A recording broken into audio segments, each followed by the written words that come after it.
Bien le bonjour à tous, j'espère que vous allez bien. Bilan du mois de juin, du coup je vais attaquer de suite avec mon avis de lecture et la semaine prochaine vous aurez mon book haul. J'ai pas énormément lu pendant le mois de juin, j'ai 2 romans et 2 mangas à vous présenter. Vous les avez eu plus ou moins passés dans le vlog de la semaine dernière, je vous le remets quelque part si vous ne l'avez pas vu. Et il est un peu long, désolé, mais il vaut le coup, enfin moi je trouve du moins. Donc écoutez, n'hésitez pas à me partager vos lectures de juin si elles ont été aussi bonnes que les miennes. Et puis let's go! Pour les 2 mangas du coup je vais vous en parler en même temps. Il s'agit du coup de la même saga, Fullmetal Alchemist aux éditions Perfect chez Kurokawa par Hiromu Arakawa. Là nous avons le charmant Grid. Et là nous avons Oenheim, le père des frères Elric. Et c'est trop bien, c'est beaucoup trop bien. De toute manière je vous le dirai à chaque fois que je parle de Fullmetal Alchemist, c'est de la bombe atomique, c'est le premier manga que j'ai lu, que j'ai regardé.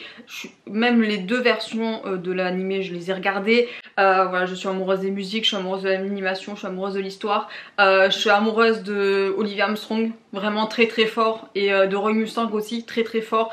Mes 2 premiers amours de manga. Donc je suis hyper contente à chaque fois de vous en parler parce que c'est trop bien, c'est beaucoup trop bien.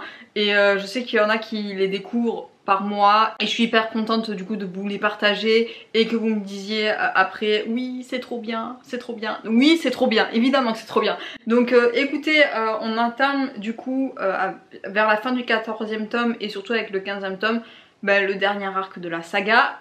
Ça y est, c'est la fin vu que il reste 2 ou 3 tomes aux éditions Perfect. Donc écoutez, c'est la fin. C'est la fin, c'est bientôt terminé, c'est terminado. Et je suis hyper contente, j'ai très hâte de redécouvrir la fin, de redécouvrir comment ça se fait. Parce que tous les personnages principaux qu'on a pu suivre sont assez éparpillés au début. Et là, du coup, on attaque le jour promis. Ça y est, le fameux jour où tout commence et tout se termine. Et les personnages sont plus ou moins un peu partout dans la map. Ils ont plus ou moins plusieurs missions à faire. Et voilà, il y a des bâtons dans les roues qui leur sont mis. Et c'est assez cool de savoir comment ils rebondissent, tout ça. Et de voir la maturité aussi de certains personnages, notamment Edward qui a fait beaucoup de chemin. Vu que je venais d'y réfléchir là, à l'instant, c'est que à quel point j'ai grandi avec Edward, c'est que à l'époque, je sais plus quel âge j'avais, mais au premier tome de la saga, il doit avoir 13 ans, je crois. Et à la fin de la saga, il en a 18 ou 17, je me souviens plus. Et on ne voit pas trop le temps passer, mais quand même on voit que les personnages évoluent, qu'ils grandissent. Notamment, voilà, il y a la différence de taille entre Edward et Winry qui se fait ressentir et c'est vraiment quelque chose qui est mis en avant. Voilà, que Edward grandit aussi bien physiquement que dans sa tête et c'est hyper cool. Et après, voilà, ça va être la fin de certains personnages, l'alliance de certains personnages, notamment le combat slot avec les Armstrong. Olivia Armstrong, de toute manière, c'est l'amour de ma vie. Donc très très cool à suivre, très très sympa, voilà, avec des homonculus qui sont à la fois du côté méchant et du côté gentil de l'histoire. Voilà, Grid est un personnage très très cool, notamment dans le corps de Ling. Donc c'est trop bien, c'est trop bien. On va en apprendre un peu plus du coup sur le personnage de la petite fiole, voilà, qui est notamment lié avec Oenheim. Et on verra comment ça se passe. Je sais la fin, je la connais vu que je l'ai vu et lu 1 milliard de fois Fullmetal, mais je sais plus trop le comment ça se passe, vous voyez. Je sais qu'à un moment donné il y a certains personnages qui sont attirés à un même point, mais je sais plus ce qu'ils font avant un peu, donc ça va être très très stylé. Ça va être très très stylé cette fin de saga et je suis hyper contente. Je suis hyper contente de vous les remontrer et voilà, il en sera de même pour les prochaines couvertures. Alors je sais que le dernier tome c'est Edward, je crois qu'il doit y avoir... je sais plus comment il s'appelle, le régent là, le chef militaire, et après il y en a pas une autre. Je crois qu'il y a 3 tomes, je sais plus. Enfin bref, je vous les verrai passer obligatoirement sur la chaîne quand ils sortiront. Et en tout cas, ils sont là, ils sont tout beaux et je les aime d'amour. Petit roman que j'ai lu maintenant, c'est une collègue qui me l'a prêté. Il s'agit de Les gens heureux lisent et boivent du café de Agnès Martin-Lugan, je sais pas trop comment ça se prononce, aux éditions Pocket. Alors pour ceux qui me connaissent, vous allez dire mais qu'est-ce que tu fous avec ça? Parce que c'est de la romance contemporaine, bien comme il faut, et je ne lis pas ça.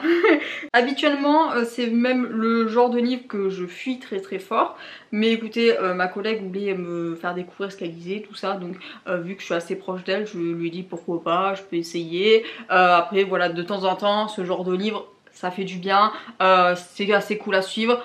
Mais bon, après voilà, c'est l'été, les romans ça passe toujours un peu mieux avec moi l'été.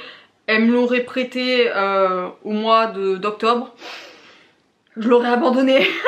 Mais alors très fort, parce que rien que là j'ai plusieurs fois levé les yeux au ciel et j'avais envie de tarter très fort l'héroïne.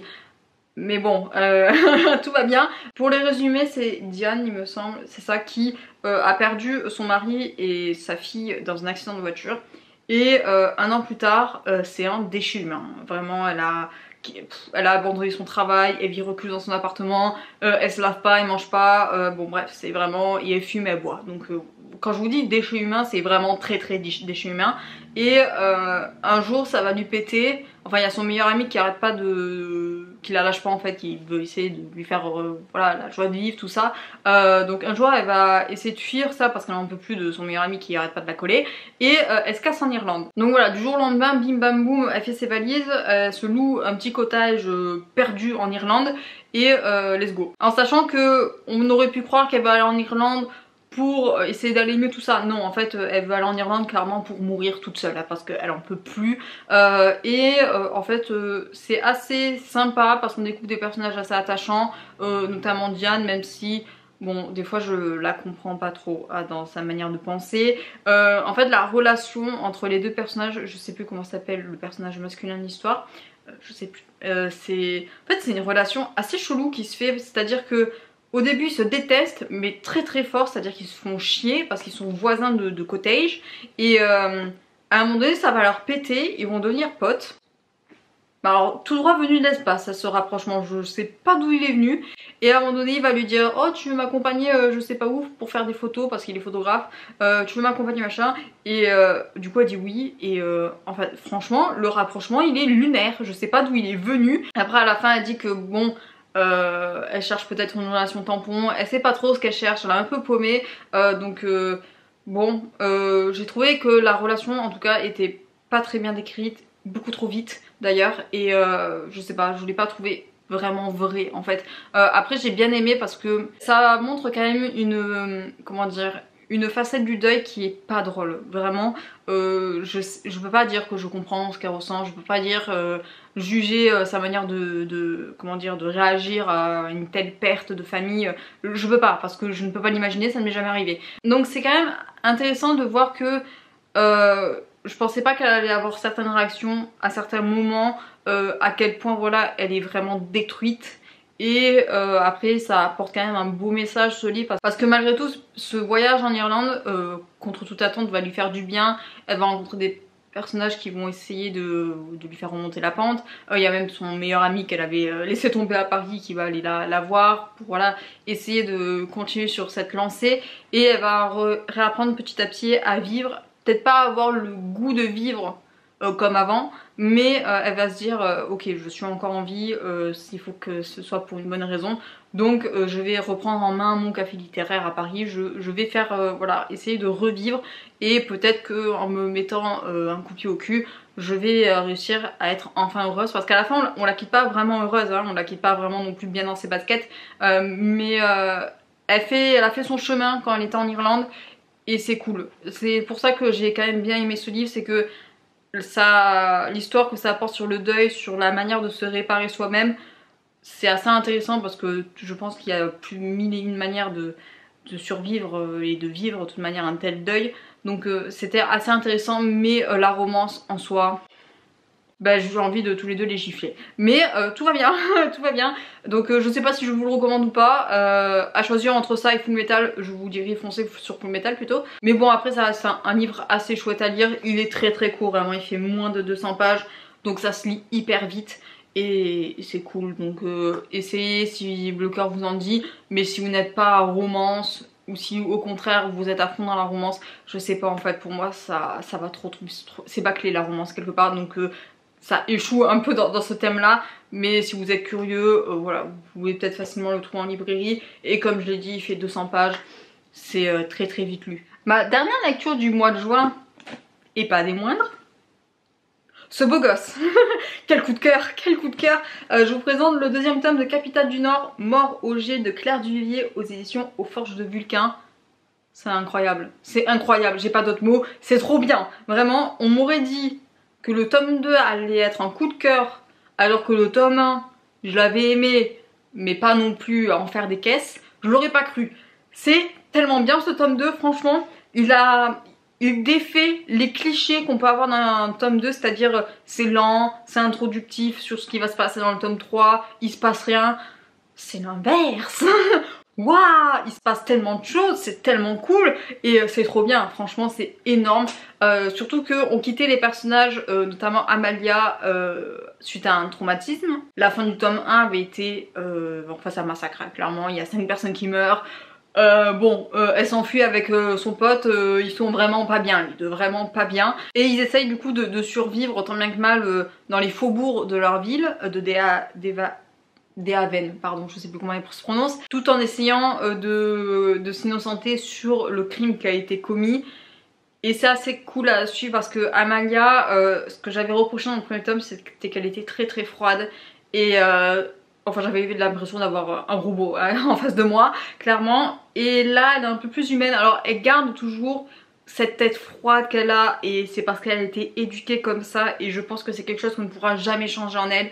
Mais dans ce tome 2 quand même, elle montre des facettes un peu plus humaines, notamment vis-à-vis de Jonas, qui est son compagnon de fortune dans cette histoire. Voilà, les deux vont être très très liés. J'ai beaucoup aimé l'évolution de leur relation, que j'ai trouvé logique et voilà, c'est les meilleurs amis du monde qui se retrouvent dans la merde et ils essaient de s'en sortir comme ils peuvent.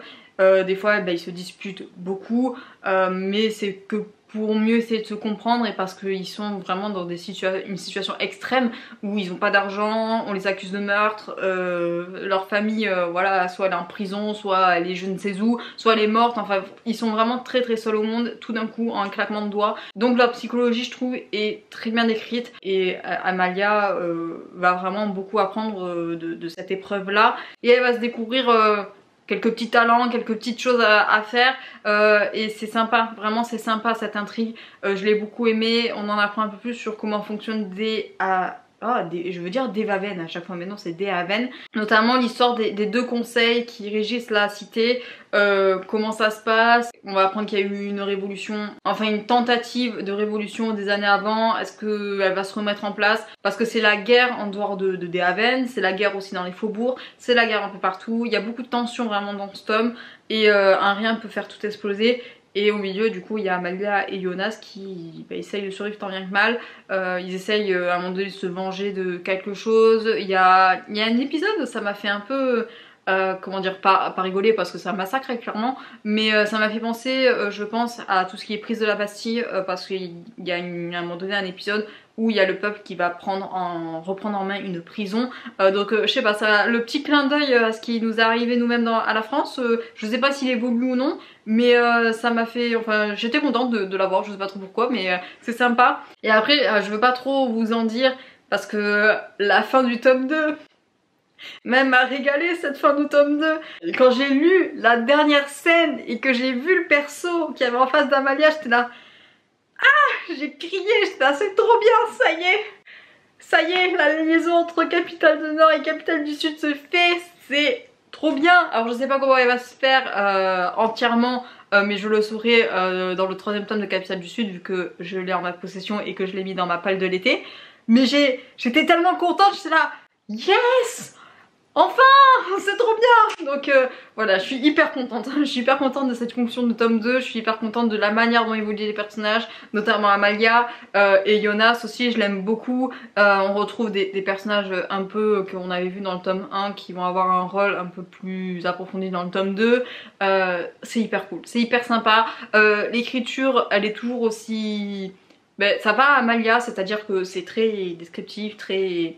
comment dire, froid, mais quelque part je sais pas, la manière dont résonne Amalia et qui se transmet du coup via l'écriture, c'est particulier. Franchement je pense qu'il faut avoir je sais pas, la tête bien accrochée pour la suivre des fois, parce que waouh, elle part un peu loin, mais c'est hyper, enfin je l'ai dévoré mais franchement en puissance 1000, j'ai adoré, j'ai pas pu le lâcher à un moment donné parce que c'était trop bien et ça m'avait pas fait ça avec le tome 1 et je suis d'autant plus contente du coup de l'effet qu'a eu le tome 2 sur moi. Donc voilà, c'est une totale réussite. Je sais que le tome 3 de Capitale du Nord sort fin d'année. Je sais plus si c'est octobre ou novembre. Mais en tout cas, dès qu'il sort, je crois que je l'achète et je le lis dans la foulée en fait. Parce que c'est trop bien, franchement. J'espère que Capitale du Sud, ça va être trop bien. Parce que franchement, ça annonce du lourd. Et puis ça sera la fin de Nox aussi. Donc voilà, je vous en parle un peu plus dans le book haul parce que je l'ai acheté. Donc vous allez le revoir passer dans la prochaine vidéo. Mais en tout cas, de toute beauté, franchement, ce livre-là, ce tome 2 là, il est trop bien. Ça va être tout pour cette vidéo, j'espère que ça vous aura plu. J'ai fini sur Capitale du Nord, je suis au taquet là, je vais reprendre le travail, ça va être Donc écoutez, j'espère que la vidéo vous aura plu. Si vous avez lu ces livres, n'hésitez pas à me le dire en commentaire, n'hésitez pas à me parler de vos lectures aussi de juin.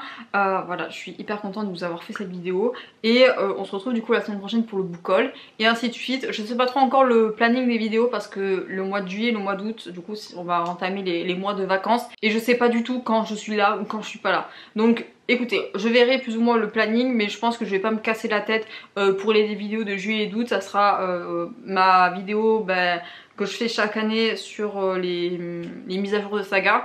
Et après je pense que ça sera des vlogs très certainement. Je sais pas trop, que je balance ça comme ça mais peut-être que ça vous intéresse pas. Tant pis. Sur ce, je vais vous laisser. Je vous souhaite à tous une très belle soirée, un très bon week-end, une très belle journée, ainsi de suite. Et bien évidemment d'excellentes lectures. Bye bye.